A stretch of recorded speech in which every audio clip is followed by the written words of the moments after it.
এই মুহূর্তে বিমানবন্দরে আছেন সহকর্মী আতর কাউসার। সরাসরি যাচ্ছি তার কাছে।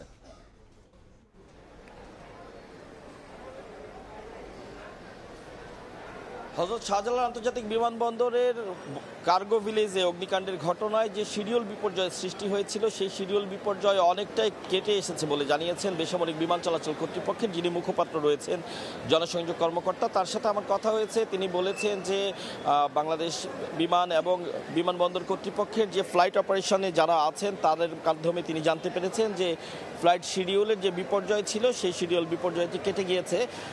বিকেলবেলাও প্রচুর যাত্রী আমরা হযরত শাহজালাল আন্তর্জাতিক বিমানবন্দরের টার্মিনালে দেখেছিলাম।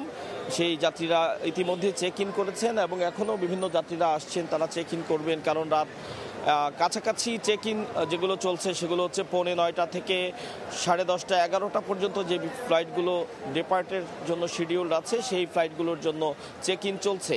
তবে একটি জিনিস আমরা এখনও পর্যন্ত নিশ্চিত হতে পারছি না যে গুয়াংজুর যে ফ্লাইটটি গত রাত 11:15টায় ছেড়ে যাওয়ার কথা ছিল, পরবর্তীতে আজ দুপুর পর্যন্ত ফ্লাইটটি ছেড়ে যায়নি। এখনও পর্যন্ত সেই ফ্লাইটটিতে এস্টিমেটেড ডিপার্ট টাইম দেখাচ্ছে বিকেল 3:30।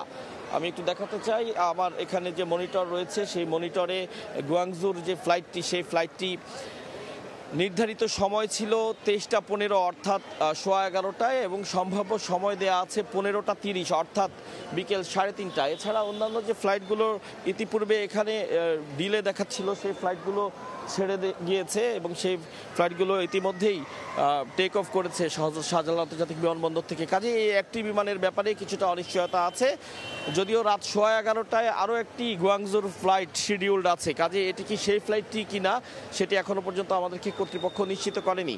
তবে গতকালকে থেকে যেমনটি হয়েছিল, যাত্রীরা এসে আমাদেরকে অভিযোগ জানাচ্ছিলেন যে শিডিউল বিপর্যয় হচ্ছে, তাদের দেরি হচ্ছে। আজ এখন পর্যন্ত সে ধরনের কোনো অভিযোগ আমরা পাইনি। যে সকল যাত্রীরা চেক ইন করছেন, আমরা যাদের সাথে যোগাযোগ করেছি তারা প্রত্যেকে জানিয়েছেন যে রাত 8টা বা 9টায় তাদের ফ্লাইট, সেই ফ্লাইটের জন্যই তারা এসছেন।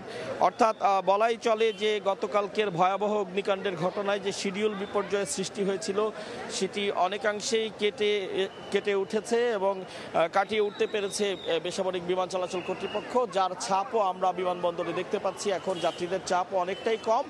নির্দিষ্ট ফ্লাইটের জন্য নির্ধারিত চেক ইন যারা করছেন তারা এই মুহূর্তে বিমানবন্দরে অবস্থান করছেন। তো এই ছিল অগ্নিকাণ্ডের ঘটনায় যে শিডিউল বিপর্যয় ঘটেছিল তার সর্বশেষ তথ্য আমার কাছে।